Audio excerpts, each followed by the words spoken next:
Every once in a while they bring me a sandwich. I like to start that way. Awesome.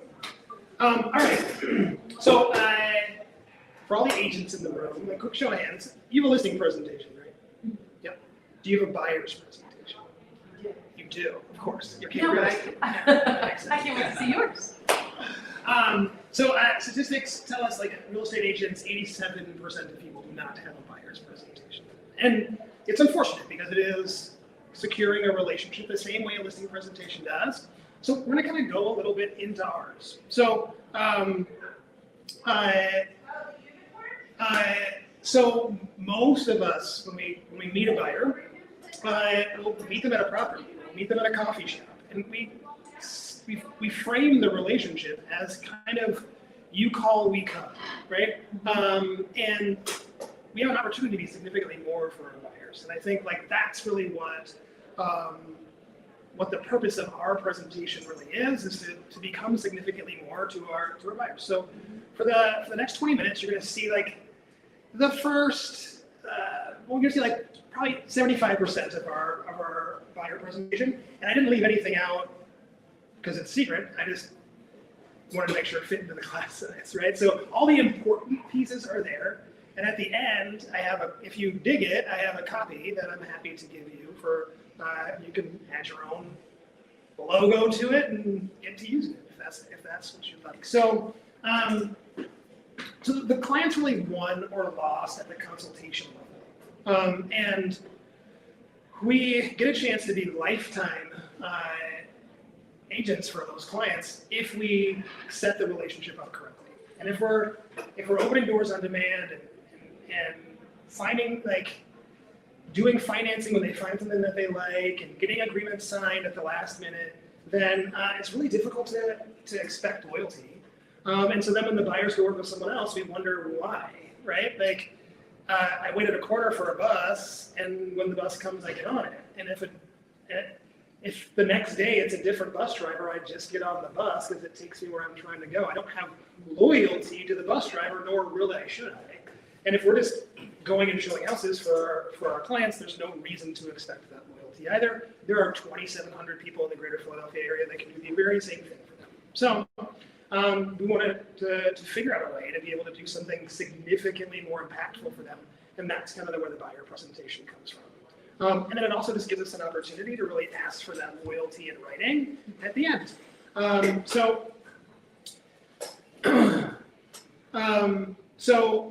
I'm gonna kind of do 5 different things in this buyer presentation that we're gonna do live. This is Jared, by the way.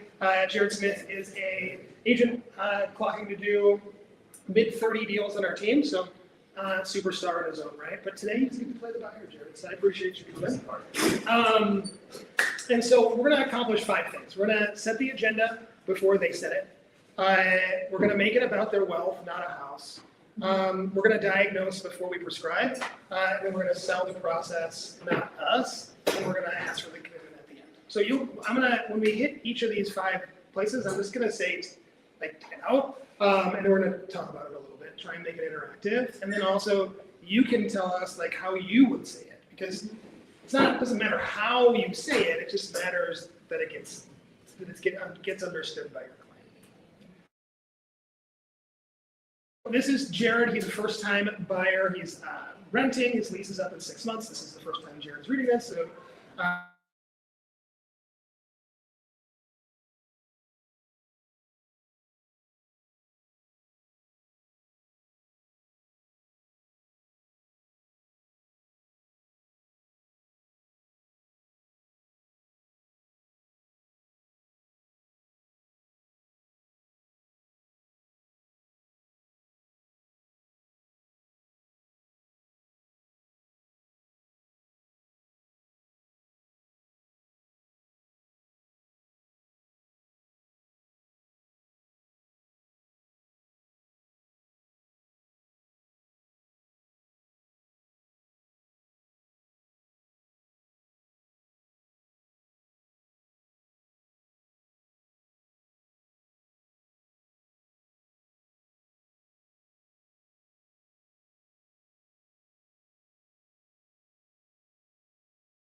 your needs, your dreams, your questions, your timeline, but more specifically, your wealth. Committed to spend with us, so happy to spend this time with you, and this is what I want to give you. And that's what I want to learn from you. This is all work the best if you ask questions. When you have questions, the more I hear from you, the better I can be in that job. Sound fair? Sounds fair. All right, awesome. So you're gonna say like, hey, you're gonna start telling me about a house that you saw. Okay. So yeah, so I was perusing through Zillow. I found about 3 houses that caught my eye, but there's one that I saw that's I feel like that's the one. Yep. We'll get to that house. I promise. It might be the one, but if not, I want to know what's true for you, so that we can create a customized plan for you. Sound fair? Sounds fair. So happy to talk about the house, but there's a lot I want to get accomplished today, and I think all of it's going to benefit you. Fair? Fair. All right. So time out. This is where we kind of set the agenda for the time that we're going to spend together. And I also I ask a lot of probing personal questions, because if I don't, I'm not going to understand why you're doing what you're doing. And so I set that up when I'm like, it's your needs, your dreams, your questions, your timeline. That we're going to go beyond houses today. And the agenda, we're not responding to that Zillow thing that he wants to see. Because yes, we'll get to that. But if I go down the house route first, it's really difficult to incorporate the rest of this later. So definitely pause that, and then we jump right back in. Any thoughts or questions about that? No, I like that it's you establishing, like, all right, I'm going to take you on this journey, as opposed to sometimes they get very excited and passionate about, like, wait, like, let's talk house and let's talk. Their excitement wants to lead the conversation. And Yep. I like that you just kind of acknowledge it, but make sure that you're in the driver's seat. Nailed it. All right. So exactly, we got to set the agenda, or they're going to set it. Honestly, like, nature of war is a vacuum. So if you're not going to set it, someone needs to set it. Like my wife is really forgetful. As it turns out, I'm really forgetful. But someone's got to check the cab to make sure that no one left anything. And it's unfortunately it's me. So anytime there's like a vacuum of any power dynamics, someone's going to fill it, and you just don't want your buyer to feel like they have to step in and do it, right? Awesome. So okay. So Jared, there are 2 numbers here on the sheet. I want you to take a look at both of them, because I think you're gonna find they're vastly different, and we're gonna understand why today. So your average renter in the United States has a net worth of approximately $10,400. And your average homeowner has a net worth of about $396,000. And today we're going to learn why. So that stat shocking to you? It is actually. Yeah. And so just to be totally clear, net worth is the total amount of your assets minus the total amount of your debts. So if you had $400,000 in the bank, but you owed $450,000 on your house, you actually have a negative net worth of $50,000. Does that make sense? And so net worth is different than the idea of wealth. Net worth is an accumulation of all of the financial truths in your world. And this is kind of the core phrase when we talk about generational wealth. Net worth is really the core of that. And so we're going to spend some time really researching what happens and why home ownership is really the key to the initiation of wealth in America. And now you get to plug into, which is super, super cool. All right? Yeah. Awesome. So I'm going to show you how this happens. We're going to do a little math. Are you game? Yeah. All right. So do me a favor and pull up the Envoy mortgage app that I sent you. You can find any of these online. You don't need to use this particular app. But okay. All right. So we just turn to the Dream of Home Ownership page. All right, so you'll see the 3 buckets for how wealth is accumulated through real estate, right? Bucket number 1 is appreciation. Appreciation is just the value that a home gains over time. The average appreciation on homes in the United States is about 4% per year. That doesn't sound like a lot, right? But this is where interest compounds over time. This is the compound interest curve. It's like the 8th wonder of the world. So in general, every 30 years, you can, at 4% appreciation, you can almost guarantee that your house is going to triple in value. Isn't that a crazy number? That's crazy. Yeah. So it happens 4% of the time, but then that 4% is added to the total, and then 4% of that the next year. You with me so far? Yeah. All right. So the house that you sent me on Zillow is $400,000. Is that right? Correct. So do me a favor, just enter that in the purchase price. Okay. And we have appreciation at 4%. 4% times 400,000 is $16,000. So just in owning your house in the first year, you made $16,000. Isn't that cool? It's very cool. All right. So let's talk about principal payments. And this is the second bucket. And the second bucket is, remember we talked about net worth is the total amount of your assets minus your debts. So any dollar that we remove from our debts increases our net worth. With me? Yes. So if we make payments off of the principal that we owe on the house, then we will also be increasing our net worth or reducing our debts. Does that make sense? Makes perfect sense. Awesome. So if you'll just go ahead and put the interest rate in the loan term of 30 years, interest rate of about 6.65%, what we're looking at in general, and then we'll go from there. Okay. Okay. The third bucket is the tax benefits. And so in the United States, the government treats you owning a home like it treats a business who rents an office. So for example, I rent an office for my real estate team and I pay about $4,000 a month. So at the end of the year, that's $48,000 that I get to deduct from my earnings that I don't have to pay taxes on. Does that make sense? Yeah. Well, the United States government, in all of their wisdom, treats home ownership the same way. So you're in the business of renting to yourself.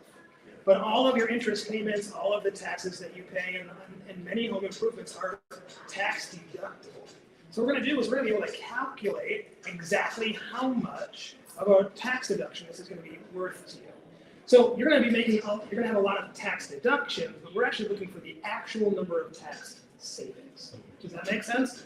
So are you, and that's a personal question, are you single or married? I'm married. Awesome. So that's going to change your tax bracket a little bit, okay? And then combined, do you guys make more or less than $154,000? Less. Less. Great. So I just want you to note that in your in that app.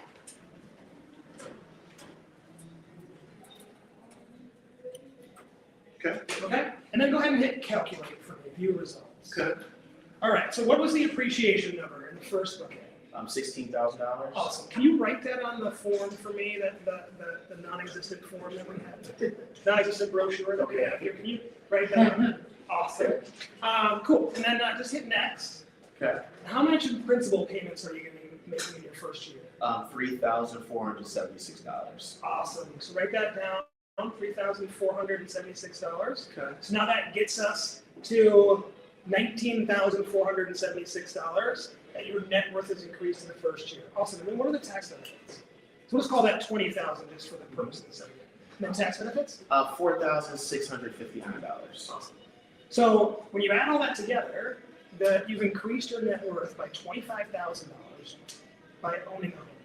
And you can see over the course of 30 years how that would stack up and why that average homeowner has a net worth of $396,000. Would only take you about 12 years to get there.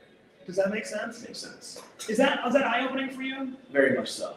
I love that. Awesome. Okay.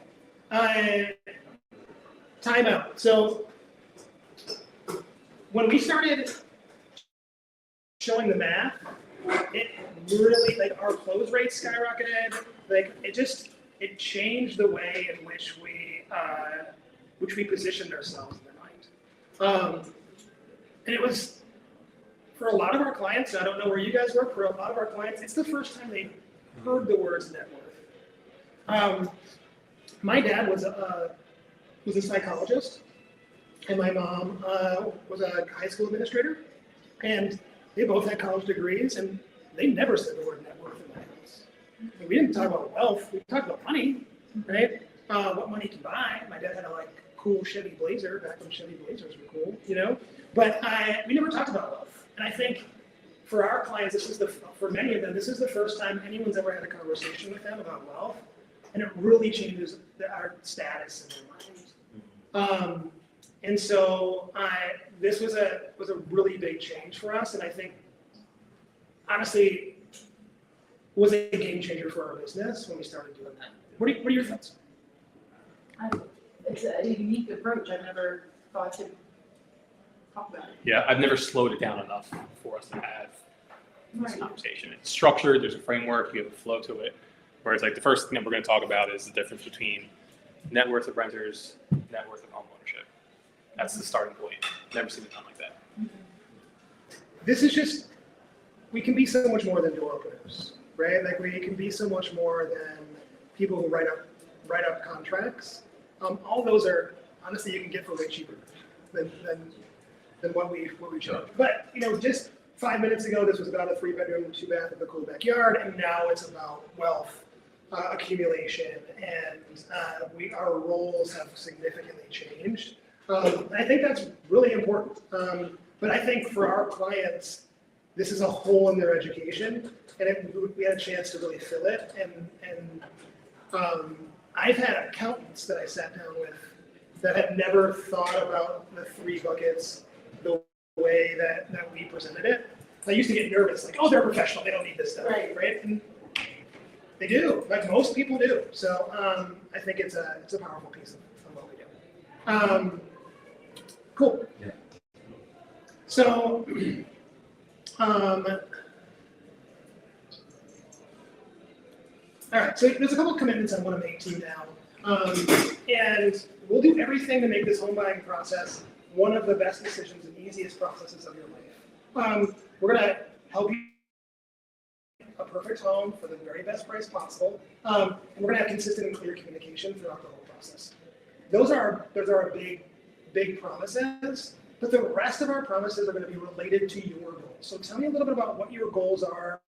It can be neighborhoods, it can be about the house, it can be about your agent. I just want to know like your 3 most important goals in this home purchase. Yeah, I mean, so for starters, my lease is ending in about 6 months, so would definitely like to have something kind of like locked in with enough time to move without having to worry about, a temporary gap like while I'm homeless.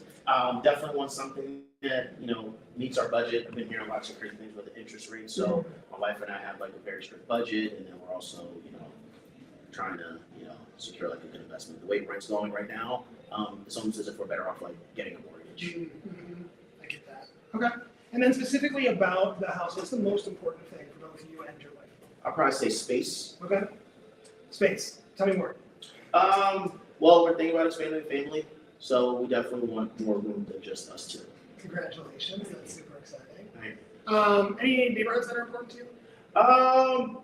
Good school districts, Okay. public transportation, piece of public transportation, things like that. Anything that's important to be close to? Work. Okay. What kind of work do you do? I'm in banking. Okay. Started for a while. Yeah. Yeah. Sure. You're banking? Okay, awesome. And where do you work? I work downtown, Okay. So what's like the maximum commute you want to have? probably about like 25, 30 minutes. Okay, so 25 to 35 minutes now from downtown. Looking for space, enough rooms for additional humans as they arrive, in a good school district. Anything that I'm missing? No, that's right. Great. I would ask more questions. We're going to continue. Awesome. So,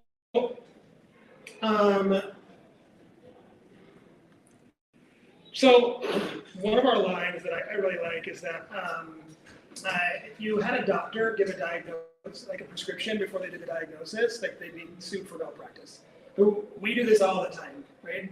And we need to spend, we spend a good amount of time. I would say that page is probably 8 minutes that we spend on that page alone, just to make sure that we understand, because like I did not at the level that I normally would, because you'd say space. Space for what? Like, what's important to you about space? When you say backyard, like, oh, do you want a garden? Do you want to, is this for like a kid's playground? Do you want to just have distance from your neighbors? Like, I want to understand why you want what you want, because then that I can help you find. I just gone down so many wrong roads, like trying to find someone that wants an office when really they just needed an extra room and a finished basement would have done.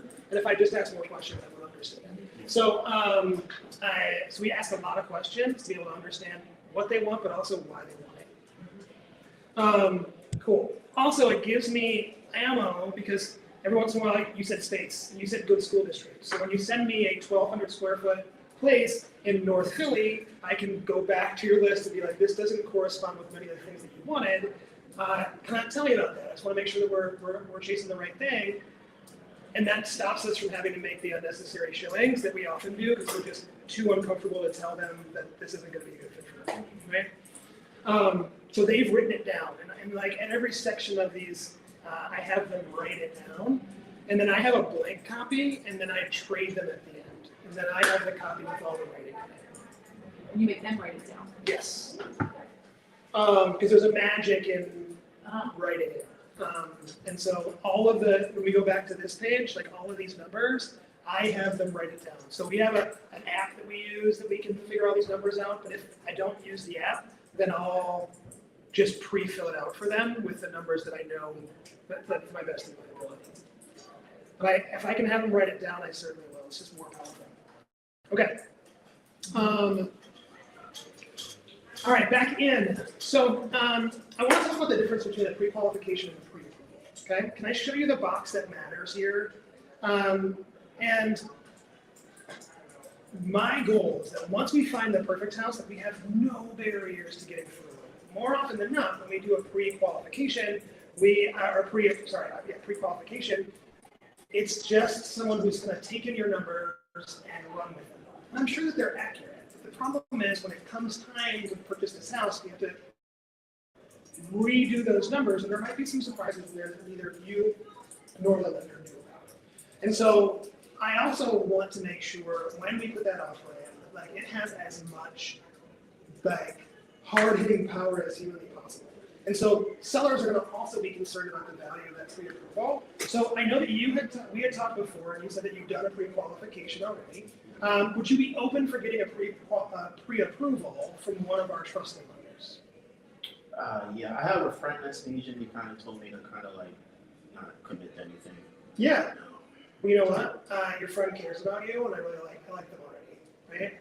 They want to make sure that you don't find yourself in any place that you can't get out of. Am I right? Right.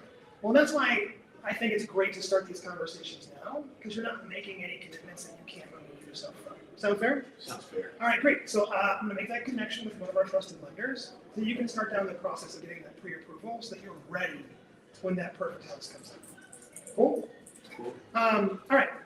So just to secure the financing, you're going to need some loan apps, some required documents, W-2s. I'll get you the list of everything you need so that you can get that ready in advance. Cool? And then once you get a chance to talk to that loan officer, you get a chance to review many different loan programs. Did you go over a number of loan programs with your last lender? Not really. I just assumed that I had to put 20% down. Yeah. So certainly an option, but you actually have a lot more options than that. And so your lender's going to go through all of those, even those that are as low as 3% down, to see what's the best fit for you. Sound good? Sounds And good. then they'll go through the down payment, the rates, the fees, every little piece of that puzzle. They'll go through that with you, and that way we can have the financing ready for that house that you see that you want. Sound fair? Sounds fair. Awesome. All right, so we're gonna help you in this process of finding the right home. And so, how have you been finding homes so far? Just Zillow right now. Okay. Pretty easy to use. Just type in what I'm looking for, and the houses just pop up. So. Zillow's a fantastic place to start a search, and honestly, continue a search. It's one of the best tools. You're starting in a great place, right? There are some other categories of homes that I really want to tell you about that you might not see on Zillow, right? These are for sale by owners, foreclosure homes, or new construction homes, as well as off-market homes. We're part of Keller Williams & Power, which is actually the largest brokerage on the East Coast. I don't know if that's true, we're just going with it. Largest brokerage on the East Coast. And inside of our world, we have an overwhelming majority of the shares of the Philadelphia real estate market. And so we have these opportunities to see houses before they even come up on the market because we share that internally. So there's a lot of great opportunities there that we just won't see on Zillow. So feel free to look at properties on Zillow. We're just gonna add the other 4 elements in and then take care of everything from the time that you find your property all the way up. So do I need an agent for that? Like, I just can't keep looking online for those opportunities? You 100% can continue to look online. Actually, I encourage that you do. And we'll continue to send you properties online. You'll send us properties online. That's one big pillar of a home search, probably the biggest. So 100% you can do that. There are just other pillars that an agent's going to help you have access to that you wouldn't have access through Zillow. So you certainly can. There's just a slice of the pie that you're going to miss that way. Sound fair? Sounds fair. All right. Because honestly, you have better taste in your house than I do. So I need you out there finding amazing links for me. Okay. So let's talk about what happens when you find that property that you love. We are here, like the number one thing that we're here to do is to help you to find that perfect house. The number 2 thing we're here to do is protect your money. And so once we find that house that you love, I'm gonna switch in to protect your money. Sound fair? And so to do that, we have to really understand the market that you're entering. And not just the market in general, the market in that area. Not just the market in that area, the market in that area at that price point. And so to do that, we use some of these terms that you see on your sheet right there. Months of inventory is the general hotness or coldness of the market, so we know how aggressive we need to be or not need to be with our offer. This price to sales price ratio is, on average, what are homes selling for versus what is the price that they're charging. Days on market are kind of an indication of like how stale or how new and fresh a home is. We use a word called comparable properties, but it's similar properties to the one that you're looking at. We're specifically going to look at 5 active properties that are similar to that property, 5 pending, and 5 closed. So we have an idea of where the market is, where it was, and where it might be going, so that we can chart your path appropriately. So we look at all that data plus more to make sure that we're protecting your money. Does that make sense? Makes sense. Yeah. So really, once you pick a house that you love, that's when we really start to earn our money. So from contract to keys, from the time you sign the contract to the time the keys get in your hand, it's about a 180-step process that happens after that. And to be honest, any single agent that has to do that by themselves is going to quickly get overwhelmed, right? No offense, you guys. So it's not only us, but it's our client concierge, my showing assistant, our transaction coordinator, lenders, home inspectors, title officer, like all of us, our team, helping you to get exactly where you're trying to go. Make sense? Mm-hmm. All for the single price of hiring one agent. Cool? All right, so time out. The one piece here is that we're just selling the process. Mm-hmm. How we do it, not me. The longer we do this, the more we realize that our clients do not, like, I mean, you guys are actually pretty amazing beings, so maybe your clients are drawn to, but for us, our clients are really,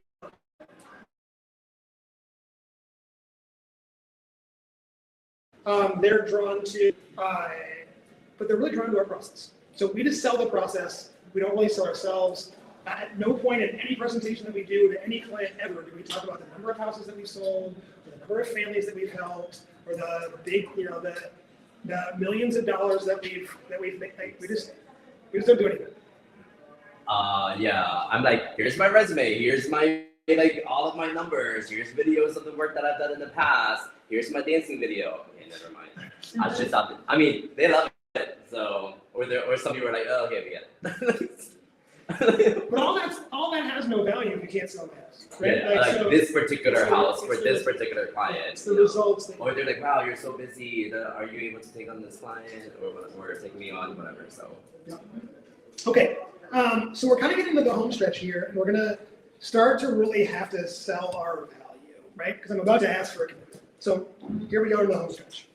All right, so this is kind of a flow chart of the buyer experience.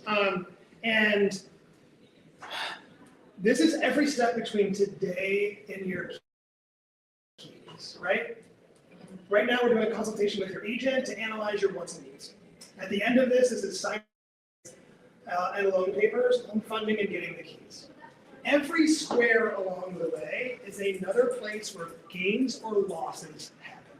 This is why we really believe that being partnered with a professional agent is essential, because there's a lot of places where money and opportunity really can slip through the cracks if you don't have an amazing agent kind of working for you. Does that make sense? Makes sense. So I want to talk about the costs. So we know what the house that we want, right? It's that 3-bedroom, 2-bath house. And by the way, we're going to look that up on Zillow in just a few minutes. So super excited. Here are the costs of buying a home. Number one, earnest money deposit. Earnest money deposit is like if I was going to buy your car, I might give you $1,000 now, bank to get the rest of the money, bring it back and buy your house. So that $1,000 is part of the cost of buying your house. It holds the car for me, so that when I come back, you're not going to sell it to anybody else. And I assume if I never come back, you just get to keep that $1,000, right? That's an earnest money deposit. Typically, for a house, it's somewhere between 2 and 4% of that purchase price. Home inspections typically are going to cost somewhere between $600 and $800. They include termite inspections, radon inspections, which is a colorless odorless gas that causes cancer. We recommend that all of our clients get home inspections so that they can really know what's going on with the home. State of Pennsylvania, you have to conduct home inspections before you fully commit to purchasing a home. So you put the deposit in, then you get to do inspections. You have the option to walk away or ask for repairs. We just recommend that you have those. Just note they're going to be about $800. The third piece is the appraisal. And just so you know, the bank is going to require that they send a person out to determine the value of the property, because they're going to lend based on that valuation. So sometimes there's a gap between the appraised value and the purchase price, and that's an appraisal gap. And we'll talk about what we do with that at some point down the road. But the reality is, it's about $600 for the appraisal. Down payment, of course, we talked about that. You said 20% down. Jared, how much have you been able to save for this project? About 30,000. Wow, nice work. Yeah, I bet you that wasn't easy. No. Yeah. So whether you put 3% down or 20% down, that down payment is also going to be part of those costs when it comes down to closing. And the last piece is a buyer agent compensation. So if it's all right with you, Jared, I'd like to talk to you a little bit about how I get paid. Sure. So go ahead, because I always have questions about the commission. Yeah, no problem. Happy to answer those. But basically, we get paid via commission, which means we get paid at the end of the transaction. So if we don't find you anything that you love, you don't have to pay a cent. But we get paid at the end of the transaction. We get paid a percentage of the purchase price, and that's called commission. Our commission is 3%. And the overwhelming majority of the time, the seller will pay for most, if not all, of our commission. That's something that we'll negotiate for. But in the case that there might be some piece of that 3% that they don't cover, you'd be responsible for that additional amount. But we'll always know that in advance, and you'll be able to make the most informed decision you can about the purchase of that home. Make sense? Makes perfect sense. Great. So what I'd like to do is just cover some of our commitments to our clients and be able to talk about some of the things that we might ask from you. Okay? So we're going to help you find the best financing program for your specific situation. We're going to enroll you in a search function that finds properties that match your specific needs. We'll arrange a private showing of any property that you want to see, including new construction, for sale by owner, and some private listings that we'll be able to show you. When you find a property you like, we'll use our experience to discuss strategy regarding offer prices, regarding the market itself, to be able to protect your money the very best way we can. Okay? We will provide any information about a home that will enable you to make that informed decision. We're going to present the offer on your behalf and then negotiate at a very high level in your best interest to secure that property. We'll guide you through the necessary steps to purchase, including appraisal, inspections, negotiations. We're going to be involved every step along the way. And we'll be available to answer any questions that you might have. I just want to let you know that we're available between 12 and 8 p.m. Monday through Friday, and 10 to 8 p.m. on Saturday. I do take Sundays off to be with my family. I'm sure you understand. Yeah. So that makes us available to you about 50 hours, okay? To be able to answer any questions that you have. So in return for these services, I'm going to ask for a commitment from you. Before I do that, I might want to ask you first, would you like to work with us on this project? I do, I just, like I said earlier, like my friend who's an agent told me not to, sign anything. I get that. Yeah.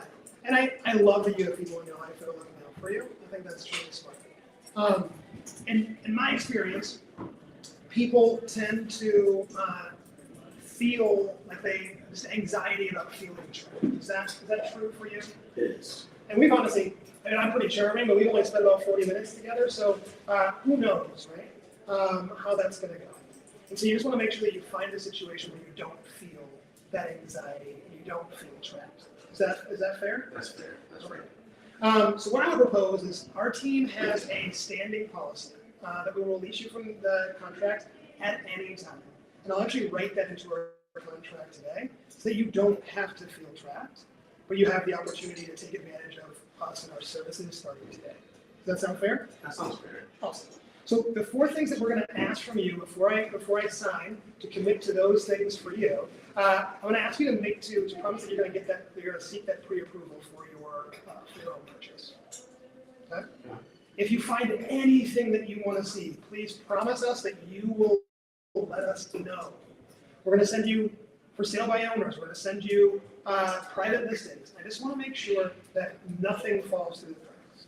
Okay? Sometimes we have to move pretty quickly, so as soon as you like it, just reach out to us, okay?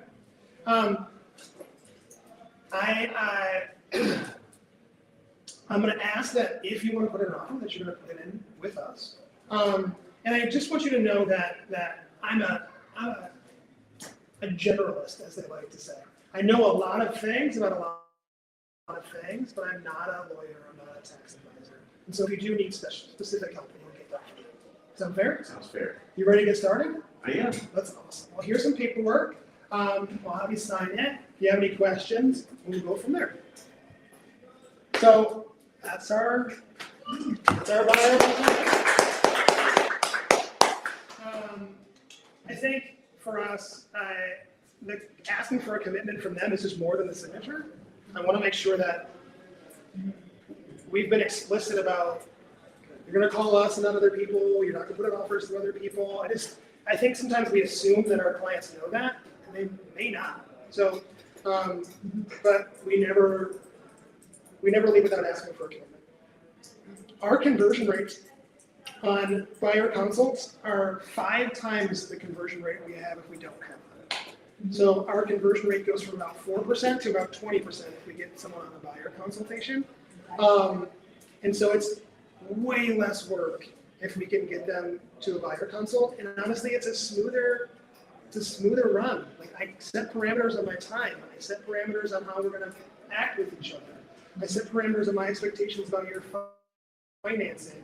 And so it just creates for a smoother environment. You know what's coming, and it just makes it a lot easier for us. So,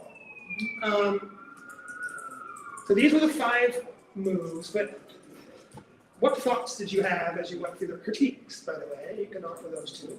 What thoughts did you have as you kind of watched us do our buyer consult? How does it differ from yours? I go through the process, but I think I'm very like, this is exactly how you buy a house. And sometimes I'm like, maybe do I go too far deep where like I can get the moss and sauce, but what? I really like your slide that like buyer costs, like what is it? What money do I need? When do I need it? I think that's really organized. And most people don't understand how it works. And I also kind of like how you have the compensation included there. I have a separate slide that's like, how do agents get paid? Explaining the different ways that agents get paid. Yeah. Most people don't do that.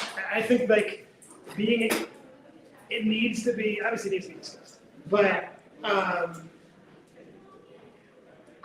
the more we do it, the less weird it feels. I had a siding guy to come to my house yesterday to look at my pricing and siding. At the end of it, he told me how much it costs. It's not weird. Yeah. Right? Yeah. He came and did a thing. He's like, it's $19,500. I said, cool, thanks for coming. Not, how dare you? Like, people are accustomed to paying for goods and their services. I don't know why we get nervous about it. So, Yeah, I like that.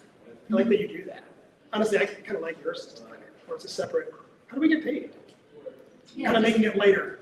Yeah, and then I usually explain the lawsuit and that's, but it's like before we know, and then I say there's a, if they're not offering, I say like a sliding scale model based on what you would be charged. We're working on boundaries, right? We're working on it, okay? I'll tell you I this. like how you set your schedule boundaries and like when you can be reached. And I also like saying it's like 50 hours, like it's a good amount of time that you can access me. Also wrote that too. Yeah. I agree with that, and I felt like the presentation was very professional. Something that my coach and I were talking about last week. Too many agents are going too deep into the relationship, where like you don't have to be friends with your lawyer, you don't have to be friends with your doctor. Like I'm a professional at what I do, and the fact that you said you're selling your system, you're not selling yourself. Have you guys experienced more canceled contracts lately in the past 6 months or so? A lot falling out under contract.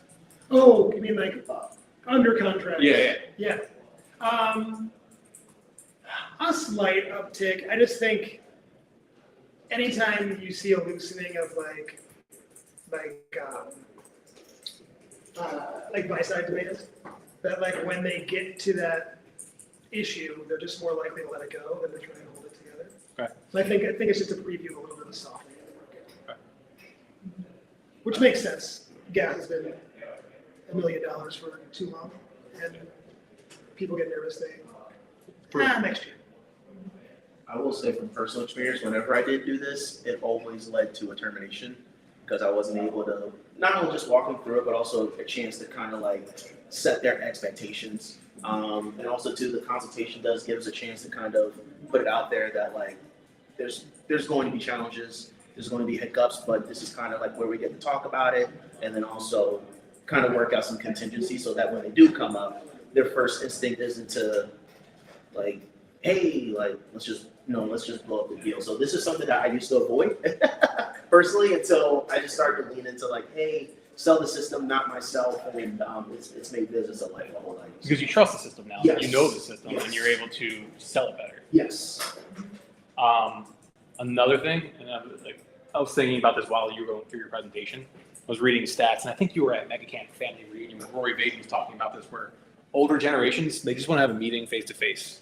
Like we're able to use the screen, and anything that I send you is support, but that's secondary. Like if I'm meeting an older client, we're talking face to face. The younger generations, like under 35, and the younger they go, the more this becomes important, where it's like the meeting's kind of, this is the meeting, and we're just kind of talking about it together. Like they don't want the face to face. Which I thought it's interesting because you have to adapt your communication style based upon the person that's sitting across the table with you. It was another thing Ben was talking about at his mock listing presentation class a couple weeks back. Yeah, do you do any of this on Zoom? Like I do a lot of our consultations on Zoom where I just share my screen. I would say it's more Zoom than not. Yeah. I think we're in the process of like, Jared knows, but we're gonna try and transition away. Not Zoom? that, yeah, it's not that we won't do it, we will. But our conversion rates in person are significantly higher. Are most of your buyers like cold call, would you say, for your team or? So we're like 40% Sphere, 40% Zillow, Oh, okay. and like 20% like prospecting, cold calls, open houses, that kind of thing. So we're a little bit of a mix. But yeah, I mean, it's a little bit of a, like in our office, it's a little bit of a race to get them to a BSS. Like almost anytime it's like one of our agents is like having a problem, the first question is, did you get a BSS? The buyer strategy session, BSS. Oh, okay. Yeah. I was like, is that good? Do we get them on a BSS? Because like it solves a lot of the problems. But we do them on Zoom, Yeah. but our like we crush it in person. And so it's like, man, we should press that a little bit more. We should say, let's meet in person, and then if they say no, I'd rather do a Zoom, then we'll do a Zoom. But we go, which was better for you, Zoom or in person? And so I think we like just want to shift a little bit more to in person, just because we do so much better. And then it's also like, we have the contract right there so that they can sign it. Do you have any that's recorded, almost like automated before the BSS, where it's having to send you, whether it's content, material, recorded video, And one of the first questions you can ask is, were you able to watch the video? Were you able to check out what I sent over to you? Did you guys do any of that? Just like, yes, actually, just like described our whole, like, this is a new project. Pre-buyer strategy session. What to expect at a buyer consultation. Okay. Since we have a video that we made with one of our agents, Alcides filmed it, and it's got some B-roll, it's cute. And so like we send that to them in advance, and we call it assignment selling. Like we ask for a commitment that they'll watch it. Not like, hey, just send it to them. Hey, just in case you're curious, watch this. It's like, hey, will you do me a favor in anticipation of me coming to your house? Will you watch this video? So that way we can make the time that we spend together as valuable as humanly possible for you. Like, yes, great, and then I send it. So I asked for like the commitment to watch it, but yeah, we now send those before every buyer consultation. We send them like what to expect at your first showing, like what to look for in an agent. Like we have these series of videos that are now part of our sales process that we send. What to expect at inspections, like what do you need for closing? Like it's all videos. And I think it's a better process because they're going to feel empowered when they show up. Because like Differentiates you. they also don't want to be. You don't want them to be nervous. Like Yeah. we're just going to do this. It's not going to be a big deal. Yeah. But that's a new project. Like Okay. when I say we do that, I mean we've been doing it for like 6 days. It took us. No, but because you do repeat yourself so many times, you're like, all right, where are they, and like, what do I have to explain? And now it's like super good idea. I feel like a friendly video would be. Also, like how to fill out like a BFI. Like, please, like watch this video. So, yeah, it took us a while to film them all, like the entire buy side and list side process, but we got there. Then you like find yourself using this, like weed out people, like you can get to a certain point where like this guy, they're not serious about going forward with the actual process. I mean, you'll find people want to fight you, and then you can make your own decisions about like what you want to do there. But to be honest, sometimes I'm having this conversation with Kate, and Kate's not going to be ready until next year. Right. And that comes out, and I don't stop. Yeah. Like it's okay. Like now she's just a super educated buyer that like is still excited and committed to me. And I got to Kate 6 months before anybody would even know to even talk to her. Like I think that's a win. So I don't really care if they buy today or buy next year. It's whether they buy with me. Yeah. But through this, you do a little weeding out of like people who aren't. I'm asking for commitments at the end. Yeah. Right. And if they're like, well, then I can decide whether I want to work with them. And I think it shows too, like you have a lot of people that are like, I don't need a realtor, I know this and I know that, and then when you kind of get into it, it shows like they're like, oh, you have no idea what that is. So it almost enhances your value as a realtor because you're showing them and exposing them sides of the process they've never seen before. well, They would have no idea what even. I totally agree. And that's why, by the way, this slide is directly before I talk about how much I cost. Yeah. Right? Like Exactly. this is confusing, dude. Like, Yeah. this is not as easy as you think, and there are a lot of places where you can lose or win. I mean, it's kind of a scare slide. Like but it's not. I don't present it that way. But like the reality is, there's a lot that goes on here. When you said that, my job starts when we find the house. Yeah. Yeah. That's the easy part. That's Maybe not the easy part. It could be the easy part. But like how in depth do you go over the logistical timeline of all of these steps on this flow chart? depends. I have to peg you as a C. If I peg you as a C on the What's the disc, C? Oh, the disc chart, what does that mean? like a super calculating human, like a numbers guy. If you're a numbers human, then I'm probably going to go into more detail here. If How you're, would you know that? Just get intuition? yeah, just the conversation that I have. You notice I asked him what he did for a living. Like there's some things that like some cues in there, but you can usually. Because you could lose some people going over all of the flow charts. Yeah, to be Like honest, a high eye. for a high I say the first slide and the the last. last slide. Yeah. And I'm like, there's a bunch of stuff in there. Yeah. And so like I can, depending on who I'm talking to, is how accurate. I've spent an hour on this page Oh my gosh, before. that's not amazing. In addition to how long is your buyer's consult usually? Yeah, 40 minutes. Okay, what do you So, but that was someone who I saved so many headaches. That's the person that's gonna like drill you all along the transaction. What do you mean I have to pay transfer tax? That guy. And So we went through it all here, and like he had a level of comfort with it. But in general, I will share no more than 4 of these slides. I just want them to see visually that it's a complex process. That's really all I'm trying to get them to get out of that before I tell them how much I cost. Little psychology. I have flowcharts too, but I added to their buyer's resource folders. Need this. Any other questions, thoughts?